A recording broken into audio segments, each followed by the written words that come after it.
जिनकी सेंटर में सरकार है, केंद्र में सरकार है, आपकी तो नहीं है। तो जिनकी है वो तो नहीं खत्म करना चाहते, वो तो चाहते हैं अगर उनका आदमी 50,000 करोड़ का घोटाला कर ले और 2,000 रुपए चुपचाप कहीं किसी को दे दे तो 48,000 करोड़ रुपए इसको बचे, 2,000 उसको बचे और न्याय हो गया कि भाई ये आदमी निर्दोष। अब बताओ क्या करूं? इस देश से इतने लोग पैसा लेके भागे, बताओ एक भी बहुजन समाज का था क्या? इस देश में इतने करप्शन भ्रष्टाचार के मामले होते, बताओ एक भी आदमी जो है वो बहुजन समाज का होता है क्या? बहुजन समाज का व्यक्ति तो सिर्फ साजिश का शिकार होता है। और मैंने नाम इसलिए लिया कि 2,000 रुपए किसको लेने हैं, क्योंकि वो कहते हैं कि हम कंटेम्प्ट में चले जाएं, कंटेम्प्ट ऑफ कोर्ट हो जाएगा चंद्रशेखर के खिलाफ। अभी भी प्रयास किया, दिल्ली के वकील साहब गए कि देखो चंद्रशेखर कोलोजियम सिस्टम को नकार रहे हैं और वो जातिवादी कह रहे हैं जजों को।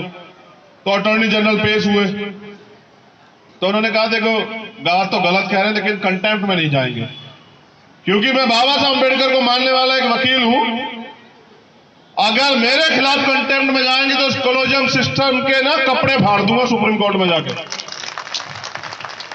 मैं कोई वो पढ़ा लिखा वो अनपढ़ गांव का वो ऐसे हाथ फैलाने वाला बहुजन समाज का व्यक्ति नहीं हूं, जो जिस भाषा में समझता। आज भी मेरे तेवर नहीं बदले राजनीतिक दल के बाद, सेम ऐसे ही जैसे पहले। मैंने थोड़ा सा भाषा सुधार किया है। जो लोग जनता के आवाज उठाने वाले लोग हैं उनकी भाषा पर उनका संयम होना चाहिए, उनके पढ़े लिखे होने का प्रमाण है। लेकिन मेरा तेवर नहीं बदला है। तेवर मेरा आज भी और जितनी आक्रामकता मेरे अंदर है, अगर उसको देखना चाहते तो एक बार अवसर देके देखो। ऐसे क्या देखना जब सड़क पर मैं किसी के साथ लड़ता फिरूं, किसी का गिरबान पकड़ूं, ये कोई आक्रामकता है? ये ताकत थोड़ा है मेरी। जिस परिवर्तन को हम लोग करना चाहते हैं वो तब होगा जब आप एक बार हमें मौका देंगे। और इधर आपने मौका दिया, आपने राजनीतिक शक्ति हमें दी, फिर हम बताएंगे कि दिल्ली दिल्ली नहीं होगा, दिल्ली देश का दिल हो जाएगा।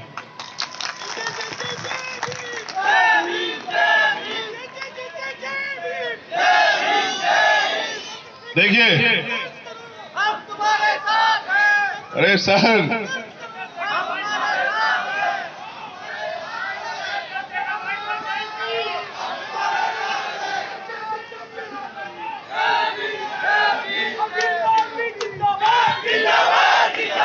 एक सेकंड, बस 1 मिनट प्लीज, हमारी बात मानिए।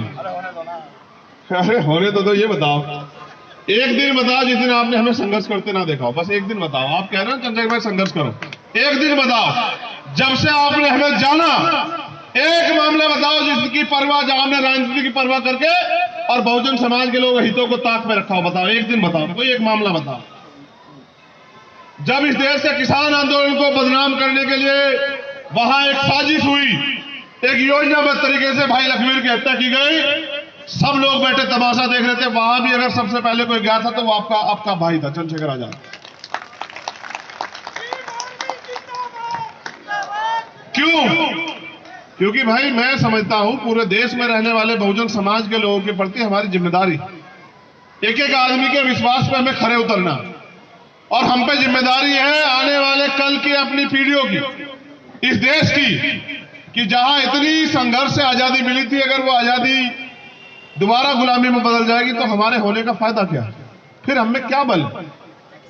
तो हम लोग प्रयास करेंगे। मैं आपसे दिल्ली के इस ऐतिहासिक स्थल पे जहां बाबा साहब अम्बेडकर का एक स्टैचू उधर को ऐसे उंगली करे हुए खड़ा हुआ है, ये बिल्कुल मेरी तरह से, जब मैं पार्लियामेंट की तरफ, सामने पार्लियामेंट है, ठीक, बहुत अच्छी बात।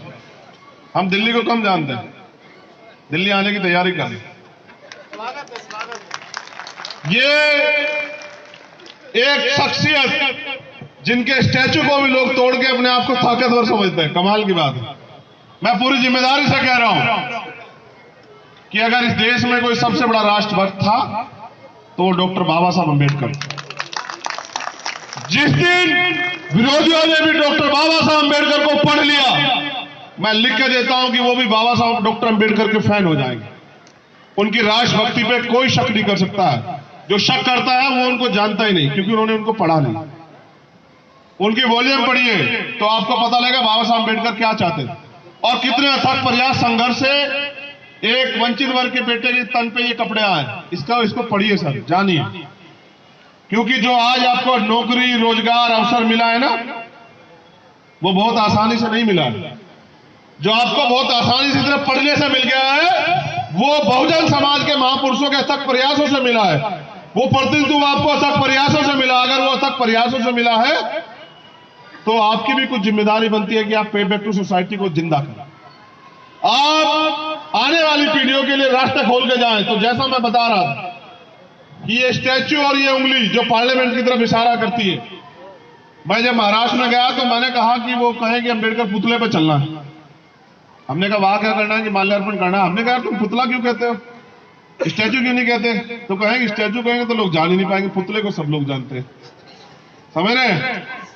आप देखिए कि वो कल भी बाबा साहब अम्बेडकर से डरते थे, वो आज भी बाबा साहब अम्बेडकर से डरते हैं। वो उनकी विचारधारा से डरते हैं, क्योंकि जिस दिन बाबा साहब अम्बेडकर की विचारधारा, मानव कल्याण की विचारधारा इस देश में लागू होगी, आप देखना ये देश फिर सोने की चिड़िया बन जाएगा।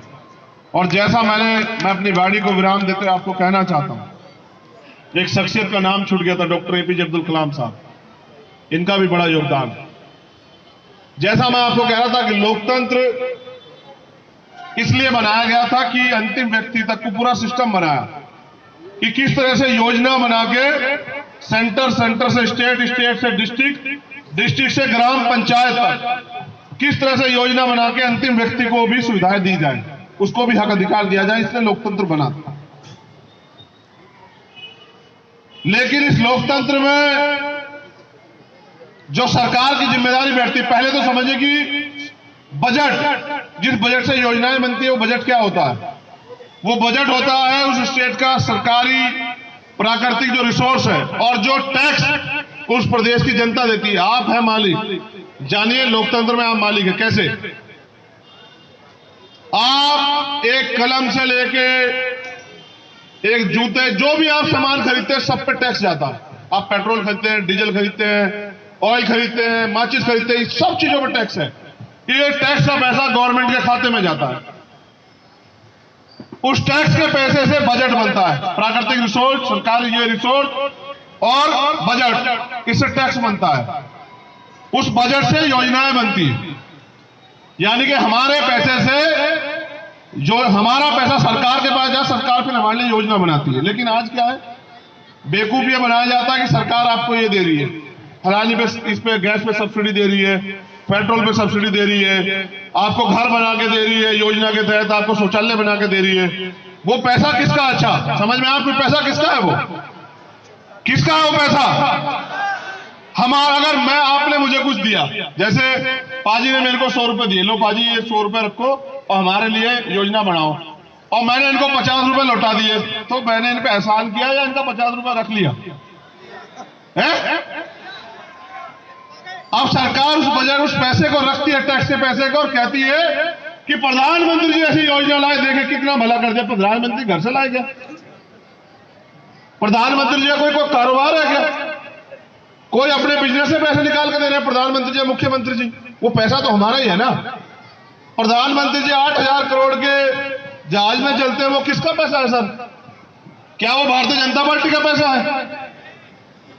जो प्रधानमंत्री जी की रैलियां होती है उसमें जो पैसा खर्च होता है वो किसका पैसा है? जब कोरोना काल में दिल्ली में रहने वाला प्रवासी भारतीय मजदूर बस के लिए लड़ रहा था, एक सीट के लिए लड़ रहा था, मर रहा था सड़कों पे, रोटी के लिए मोहताज था, रोजगार के लिए मोहताज था, अपने जीवन को, अपने बच्चों को मरते देख रहा था, पैदल अटक रहा था, तो इन सरकार पे बसों के लिए पैसे नहीं थे। अभी प्रधानमंत्री जी की रैली हुई, यूपी में 2000 बस लगा रखी सरकारी, इनके पिताजी का पैसा। हमारा पैसा लूट के सरकार में बैठ के ये लोग इस देश को कमजोर कर रहे हैं। तो मैं बता रहा था आपको कि सरकार आपको क्या क्या देगी, ये कॉन्स्टिट्यूशन गारंटी देता है। नोट करना, ये बहनें बैठी है, नोट करना, पढ़ी लिखी बहनें समाज की 3 पीढ़ियों को सुधारती हैं।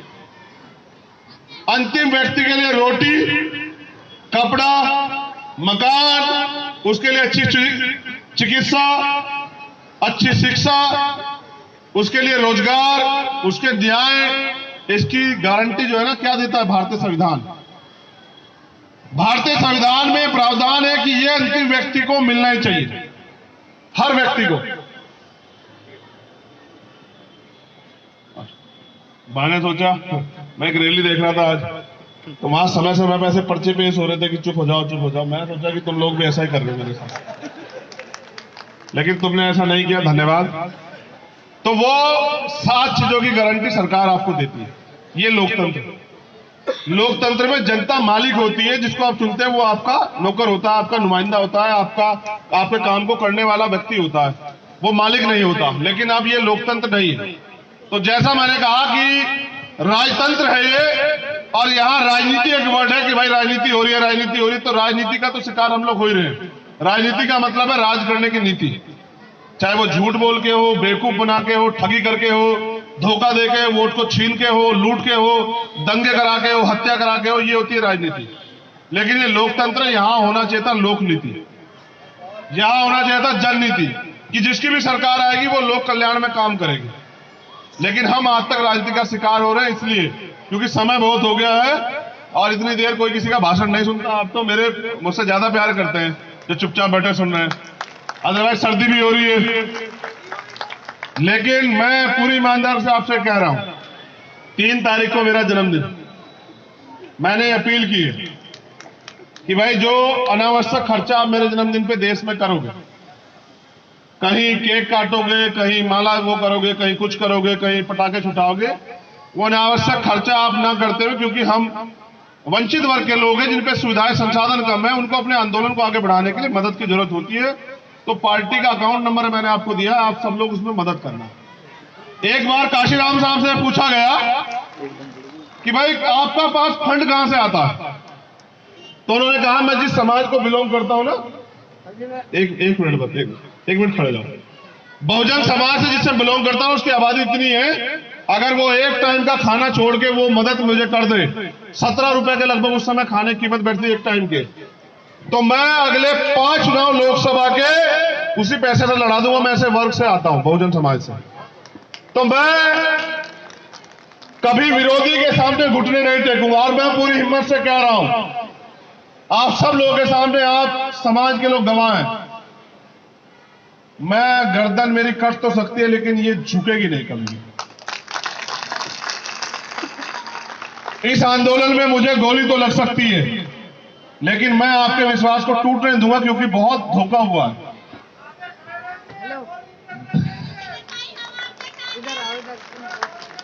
बहुत धोखा हुआ है। पता कैसा धोखा? गरीबों की बात करते करते नेता अमीर हो जाता है, गरीब गरीब रह जाता है। वास्तविकता में बहुत धोखा, बहुत छले गए लोग, इतने छले गए कि उनका विश्वास ही नहीं जमता किसी पे। आपने हम पे विश्वास किया, आपने इन सब साथियों को सहयोग किया।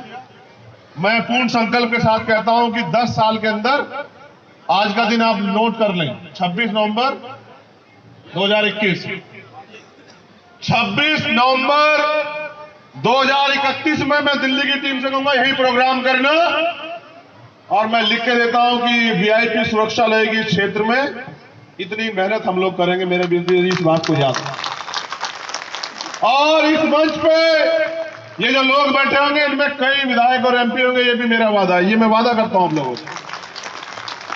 बस मुझे आपके सहयोग की जरूरत है। अब मैं उनसे, जिनको मैंने इनवाइट किया था ना कि आ जाओ, ये पैसा नहीं दे रहे हैं मुझे, ये विश्वास दे रहे हैं।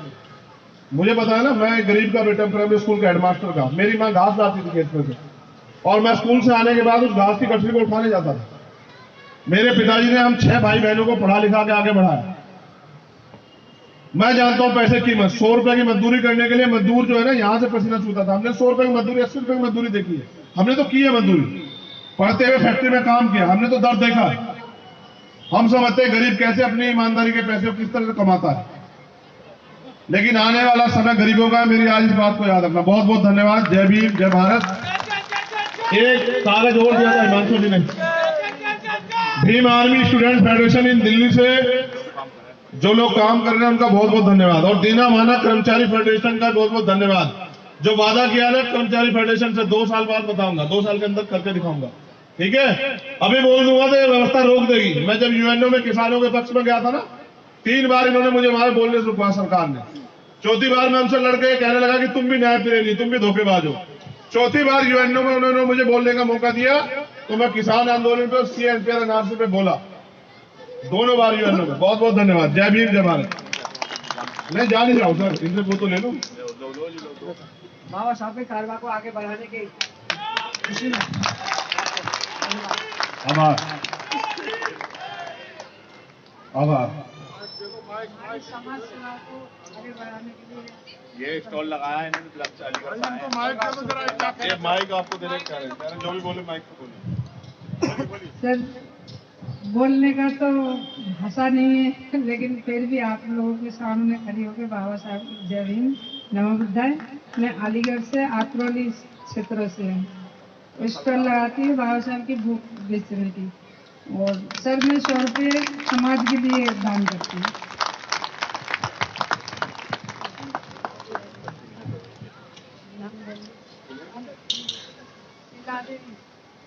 गौतम आप कहाँ से? यहाँ से अलीगढ़ से रहने वाले अलीगढ़ के रहते हैं यहाँ। देखो सुनो, अम्बेडकर भवन के पीछे कहीं प्रोग्राम होकर इनको बताएं, ये इनके रोजगार का साधन यही। लेकिन गजब की बात तो देखो कि ये लूट के नहीं खाते, किसी को खसोट के नहीं खाते, मेहनत करके खाते। ये है बहुजन समाज। और अपनी मेहनत का, क्योंकि बाबा साहब अम्बेडकर ने कहा ना कि अपनी मेहनत का 20% पैसा आंदोलन को डोनेट करो।